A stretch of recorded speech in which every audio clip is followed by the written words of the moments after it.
Sanubari Teduh 28. Kewajiban dasar seorang praktisi. Saudara sedherma sekalian, di setiap saat apakah kita sudah menjaga pikiran dengan baik? Jika pikiran kita tidak dijaga dengan baik, maka akan terus bergejolak bagai seekor kera atau seekor kuda liar. Batin ini akan terus dipenuhi noda dan terus seombang-ambing bagai pasir di gurun yang kering. Langsung berterbangan ketika angin bertiup, atau seperti saat sekawanan kuda liar berlari melintasi gurun, mengakibatkan debu berterbangan. Begitu pula angin karma dapat menerbangkan segala debu yang menumpuk dalam batin kita. Kita harus senantiasa membasahinya dengan air. Dharma bagikan air. Tanpa air dharma, sebagai makhluk awam batin kita akan dipenuhi noda. Entah karena angin yang bertiup atau kawanan kuda liar yang melintas. Debu dalam batin kita akan selalu berterbangan dan menciptakan kabut debu. Setiap hari saya selalu mengatakan bahwa kita harus bersungguh-sungguh menjaga kebersihan hati dan pikiran. Menurut saya ini adalah kewajiban dasar kita sebagai praktisi. Kalau dalam kehidupan sehari-hari kita bisa menunaikan kewajiban dan berdisiplin dalam menaati peraturan, barulah debu dan noda batin ini tidak berterbangan. Demikianlah 10 kejahatan timbul dan menghasilkan 84.000 kekotoran. Tentu kesalahan begitu banyak, namun semuanya tidak lepas dari 3 faktor. Pertama, noda batin. Kedua, karma. Ketiga, buah karma. Sesungguhnya noda batin yang saya maksud tadi sangat banyak. Bukan hanya 84.000 jenis, melainkan seperti banyaknya butiran pasir dan debu yang ada di bumi. Inilah noda batin kita. Dikatakan ada 84.000 jenis. Namun jika dikelompokkan, tak lepas dari 3 faktor. Yang pertama adalah noda batin, yaitu ketamakan, kebencian, dan kebodohan. Tentu kalau dianalisis lebih lanjut dapat dijabarkan menjadi lebih banyak lagi. Namun semuanya timbul dari pikiran.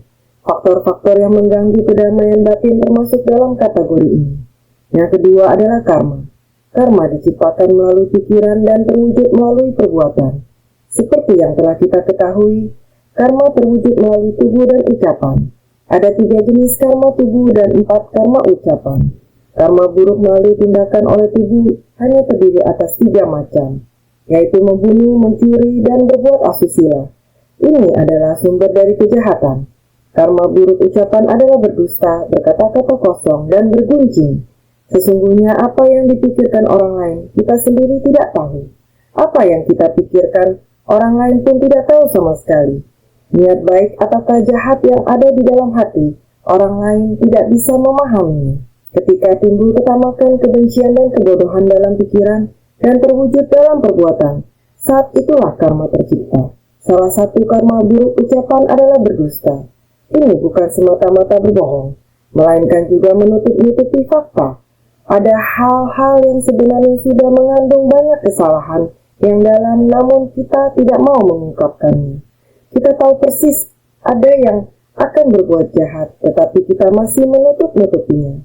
Padahal kita tahu dengan jelas bahwa masalah akan segera terjadi, tetapi kita masih mau menutup-nutupinya. Baik karena noda batin masa lampau maupun pandangan keliru di dalam batin.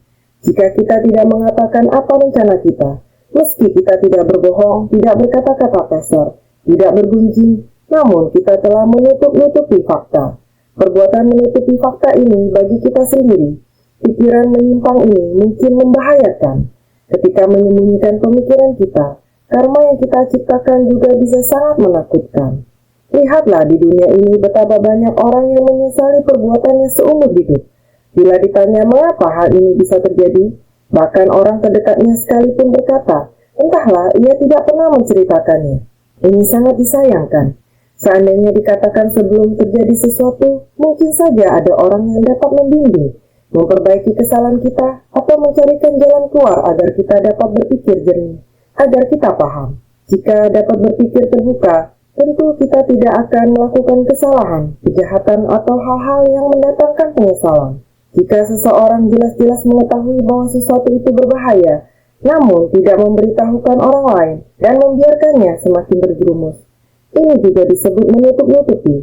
Oleh karena itu, karma ucapan bukan hanya 4. Menutupi kenyataan termasuk salah satunya. Singkatnya, adalah kalanya mulut melakukan banyak kesalahan. Dan ini menciptakan karma buruk. menyebarkan banyak gosip, memfitnah orang lain, atau singkatnya kita sering mendengar tentang semua ini.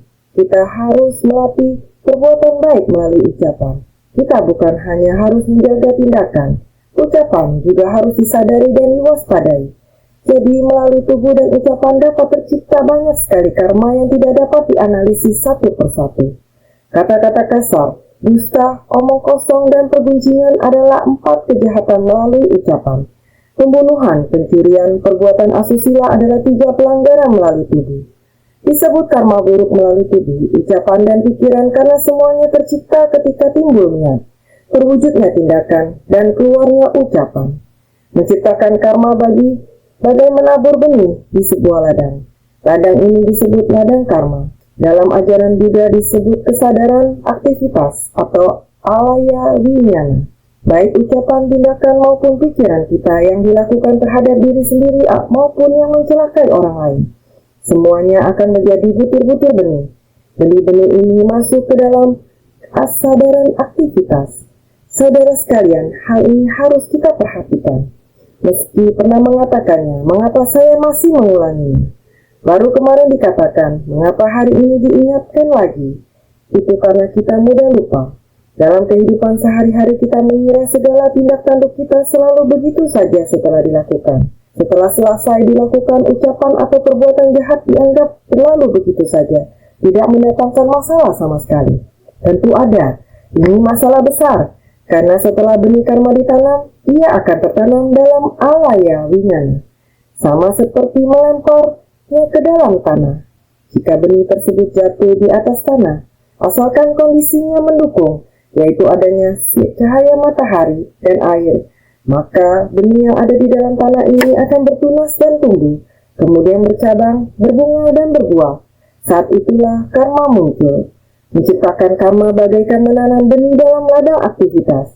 Ketika kondisi mendukung untuk benih ini berbuah, inilah yang disebut buah karma.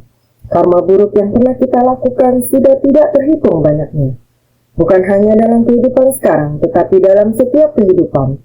Benih-benih yang tersimpan dalam ladang aktivitas akan terus berbuah. Jika benih dan kondisi bertemu, ia akan berbuah. Perbuatan baik masa lalu akan berbuah berkah.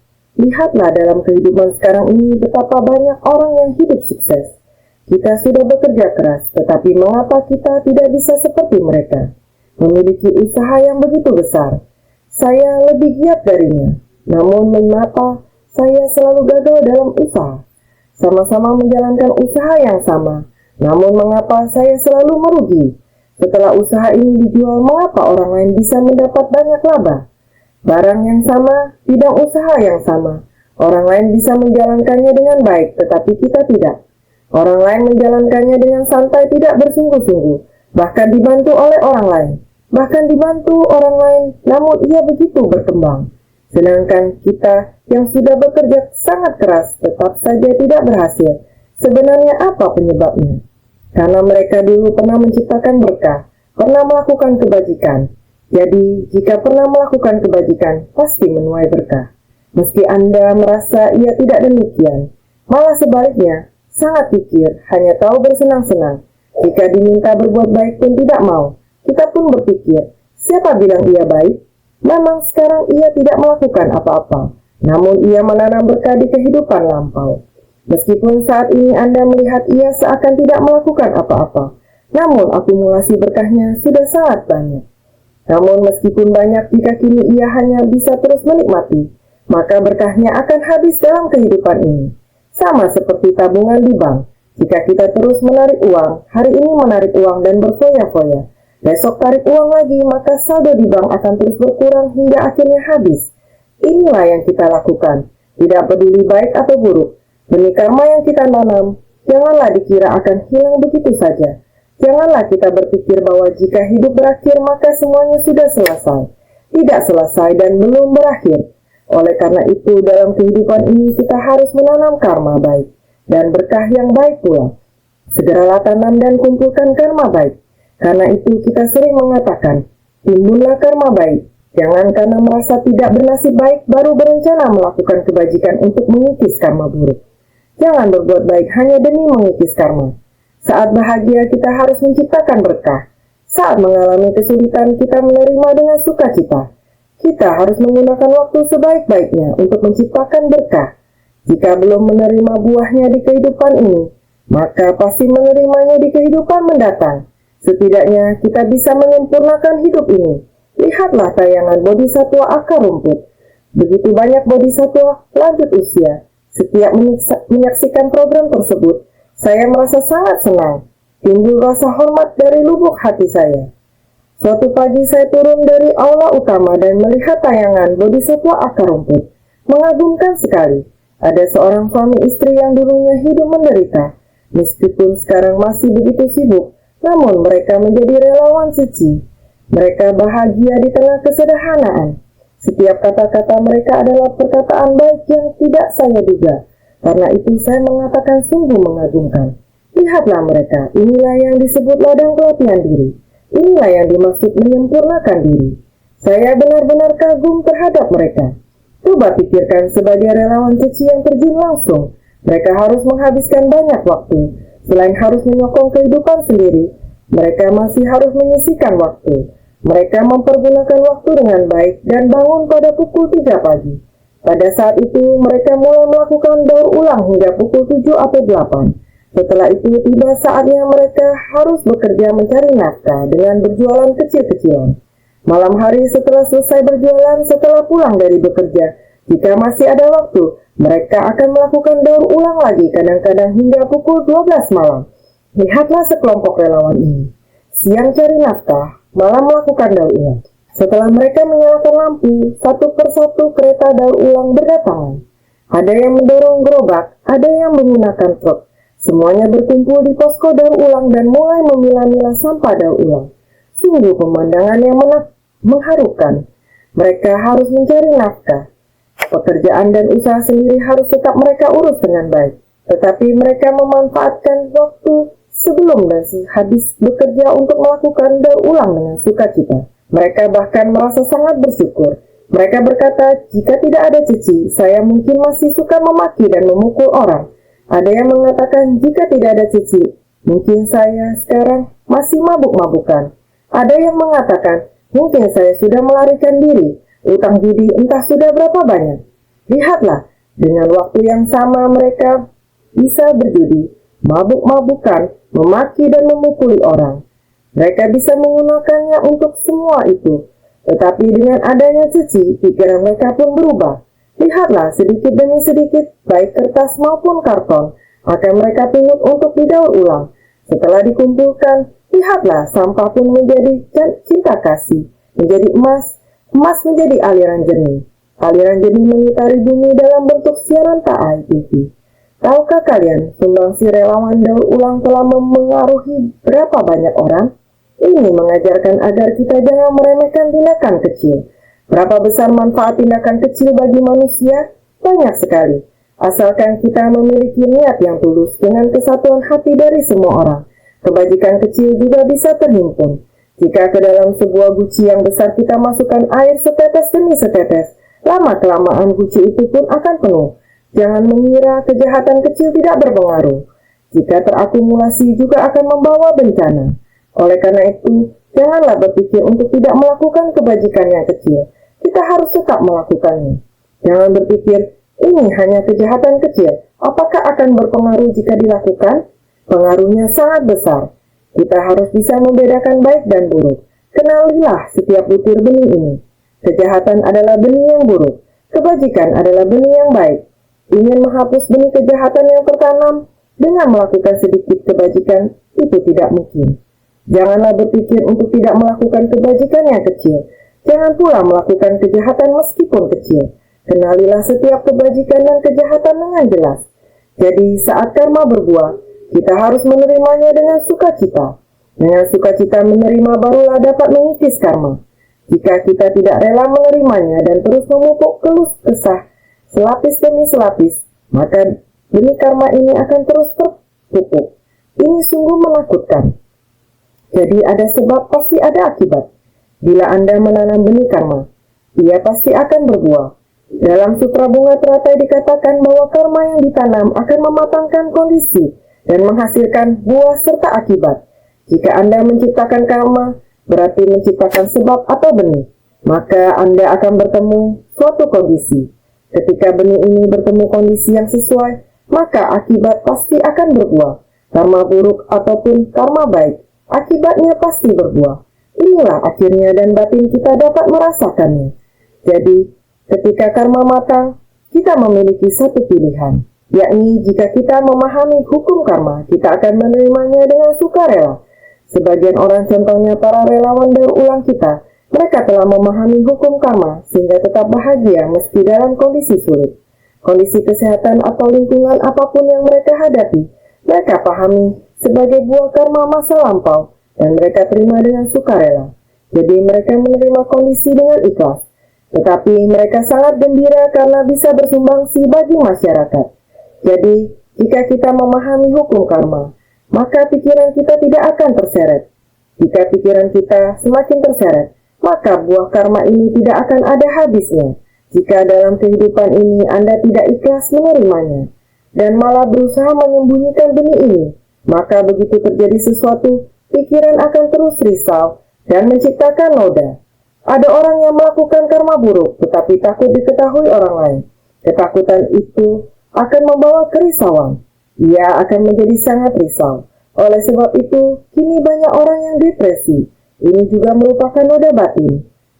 Karena saat karma berbuah, pikiran kita ikut terbelenggu di sana. Jadi, orang yang menerima dengan sukarela, buah karmanya akan terasa lebih ringan. Karena itu, ada orang mengatakan, Master berkata jika ikhlas membayar maka diskon 20%. Namun jika tidak ikhlas malah harus membayar bunga lagi. Benar, begitulah buah karma. Jika kita ikhlas menerima hasil perbuatan kita di masa lampau yang kini telah berbuah, kita akan jauh lebih cepat terbebas dari belenggu itu. Karma ini pun akan lebih cepat terkikis dan akibatnya akan terasa lebih ringan. Karma ini tetap berbuah, namun akibatnya terasa lebih ringan. Seperti analogi sederhana tadi, bahwa jika ikhlas membayar maka diskon 20%. Namun, jika tidak ikhlas malah harus membayar bunga. Begitulah analoginya. Saudara sekalian, buah karma amat menakutkan. Namun, meski buah karma menakutkan, jika Anda tidak menanam benihnya, maka buahnya tidak akan ada. Jadi, jika kita tidak melakukan karma buruk, maka tidak akan ada yang menerima buahnya. Jika kita banyak melakukan kebajikan, tentu akan menuai berkah. Berkah adalah buah perbuatan baik. Karma yang ditanam akan mematangkan kondisi dan menghasilkan buah serta akibat, sebab yang ditanam adalah benih. Saat benih bertemu kondisi yang sesuai, maka akibat pasti akan berbuah. Jadi, noda batin terletak pada pikiran. Karma diciptakan melalui tubuh dan ucapan, namun akhirnya pun tertanam dalam batin. Benih karma ini terus bertambah, sungguh menakutkan. Intinya dari 3 faktor yang kita bahas tadi. Yang pertama adalah noda batin. Noda batin membuat kita buta akan kebenaran. Tadi saya mengatakan bahwa kekotoran ada sebanyak butiran debu dan pasir. Inilah kegelapan batin. Inilah noda batin. Karena batin kita tidak disirami dengan air dharma, maka batin kita penuh dengan debu. Ketika ada sedikit angin yang berhembus atau ada sesuatu yang lewat, semua yang akan samar karena debu bertebangan. Noda batin ini sungguh menakutkan, membuat kita diliputi ketidaktahuan, sungguh tidak sadar kala menciptakan karma buruk. Jadi kekuatan karma sangatlah besar. Karma menentukan nasib kita. Banyak orang menyalahkan takdir, banyak pula yang berbicara tentang peruntungan. Akhir-akhir ini peruntungan saya buruk. Sesungguhnya sama saja, peruntungan adalah sebuah pergerakan, terus mengikuti kita dari satu tempat ke tempat yang lain. Dari kehidupan lampau ke kehidupan sekarang, dari kehidupan sekarang ke kehidupan berikutnya. Jadi apapun tidak dapat dibawa serta, hanya karma yang terus mengikuti. Kita telah membawa serta banyak karma hingga pada kehidupan sekarang. Ketika kondisi dan jalinan jodoh matang, kekuatan karma ini pun akan muncul. Jadi banyak hal berada di luar kendali kita. Jika pintu hati tidak terbuka, maka ketika karma berbuah, ia akan menambah tebal noda batin kita. Saudara sekalian, dalam kehidupan sehari-hari, kita harus menjaga hati dengan baik. Saat karma berbuah, hati kita harus terbuka. Saat karma berbuah, terimalah dengan hati yang terbuka. Dengan begitu, ia akan cepat berlalu.